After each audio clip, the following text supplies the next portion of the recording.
You're listening to the Hidden Killers Podcast. Hidden Killers Podcast with Tony Brewski. Again, another story about people not having the equipment in their brains to regulate emotion and kind of go, maybe I should take a breath here and not keep going down this dark road. This is the story of a 32-year-old man from Idaho who received a life sentence for the tragic killing of a neighboring family, which included 2 teenagers. The incident, motivated by a desire for revenge, deeply affected the community and left the families grappling with profound grief. Court records indicate that First Judicial District Court Judge Barbara Duggan sentenced Majorjon Kaylor to life imprisonment without the possibility of parole for the 2023 quadruple murder. The victims included Kenneth Guardipee, age 65, his daughter Kenna Guardipee, aged 41, and her 2 children, Devin Smith, 18, and Aiken Smith, age 16. During the sentencing hearing on Monday, the perpetrator, identified as Kaylor, faced a scathing rebuke from Judge Duggan, who described the killings as a particularly heinous event. Before the sentencing, relatives of the victims were given the opportunity to read the victims' impact statements. But we should get to what actually happened here, and then we'll go back up to that. The massacre unfolded on Father's Day, Sunday, June 18, 2023, when deputies from the Shoshone County Sheriff's Office responded to a distressing 911 call reporting multiple gunshot victims at a residence in Kellogg, Idaho. Upon arrival, they apprehended Kaylor, who was later charged with the murders of 4 individuals from the neighboring family. According to investigators, the shooting occurred following a disagreement between neighbors. The 4 victims resided in the lower apartment of a duplex, where Kaylor and his family occupied the upper apartment. The families had only been sharing the space for a few weeks before the tragic incident took place. Probable cause affidavit revealed that the massacre transpired less than a week after Kaylor and his family lodged a complaint accusing Devin Smith of indecent exposure. In the police report, Kaylor's wife recounted the incident where Devin Smith allegedly stood fully naked in his ground-level bedroom window and engaged in inappropriate behavior while she and her young daughter were playing outside. So the guy was jacking off, watching the wife and her daughter. Which is really, really, really, really disgusting. Yeah. Like, I understand where the rage came from. I understand that. After Kaylor's arrest, authorities reported that he confessed to the murder of the 4 family members. He explained that he attempted to discuss the alleged incident of exposure with Kenna and her father, but grew increasingly frustrated when they did not take the matter seriously. Kaylor admitted that he reached a breaking point and acted violently to address his anger, stating that he snapped and lost control. The indictment outlined that all 4 killings were motivated by Kaylor's desire for revenge. Judge Duggan noted that Kellogg police officers had documented a report regarding the incident on June 13th, expressing frustration with law enforcement's response. Kaylor indicated that he wouldn't involve them in such an incident if such an incident occurred again.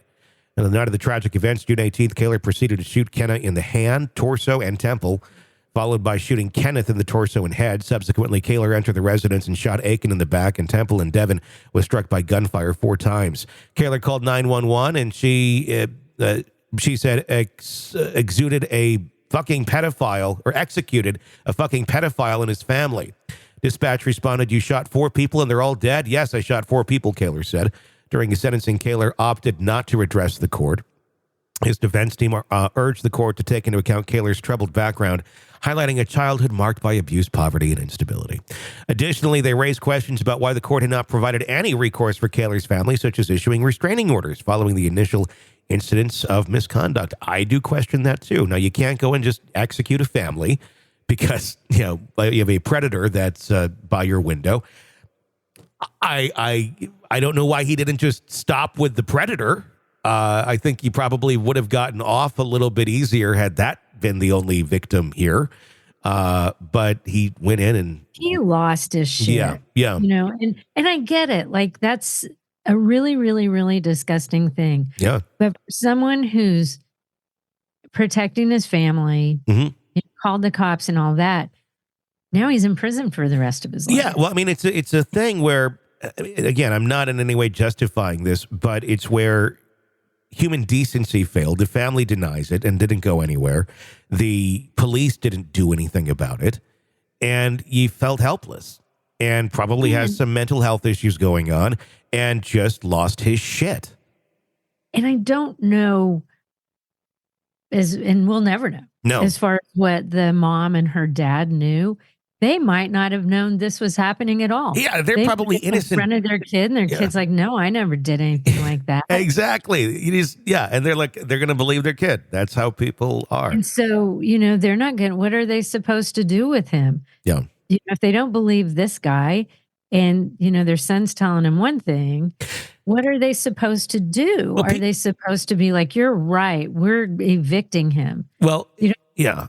He should have started looking, gone to the landlord and been like, this is happening. My family's not safe in this apartment. I need to break the lease, whatever. I mean, there just seems like there could have been some recourses other than executing this entire family. There was 1,000 other options that could have gone down the road to prevent this from happening. But again, I mean, it's one of those things where this could have been handled so many other ways. But also the safeguards that should have been in place to stop this or to take accountability didn't work at all either. I mean, I wouldn't go execute a family, but if nobody is taking care of this predator and I'm stuck in this house, I don't know. I mean, I wouldn't go kill somebody, but it'd be damn hard not to. Those kids out of there. Yeah. Like, can they go stay at grandma and grandpa's house or something? Yeah, I would do something, but it's just. I would have done something like that. Mm-hmm. But then when he says, next time I'm going to deal with this myself. Yeah. And I don't know if there was a next time or if it was just that one time or if it happened repeatedly. No, it doesn't say that there was another time. It just seems like he was still addressing the first time and clearly didn't. And they'd only lived in close proximity a couple weeks. So this hadn't been going on forever. Yeah. This was very recent. But I do totally get why he lost his shit. I would be angry too. Yeah. But he also killed 3 people who had nothing to do with it. Exactly. That's where it goes. These are someone's loved ones. And I mean, like I said, they might not have even known this kid was. They probably didn't. I mean, most people are shocked when they find out a family member or somebody is doing shit like this.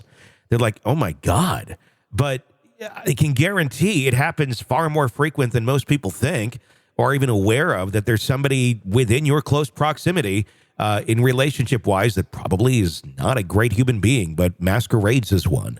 It happens. There's people out there like that. But there's no excuse for this to have happened to begin with. And to go to that length is forever. Yep. These kids, they're going to be able to be a dad. Mm-hmm. I mean, he can be their dad from prison, but not really. Not the same. He's not going to be a dad from prison. I mean, in thought, on paper, but God. There you go. Self-control. It's a lovely thing. Sick of the ads? We are too. Start listening with no commercials now and get access to all of our episodes in advance of everyone else. Become a True Crime Today Premium Plus subscriber on Apple Podcasts. Search True Crime Today Premium Plus on Apple Podcasts or go to our podcast page and sign up now. True Crime Today Premium Plus. Sign up now.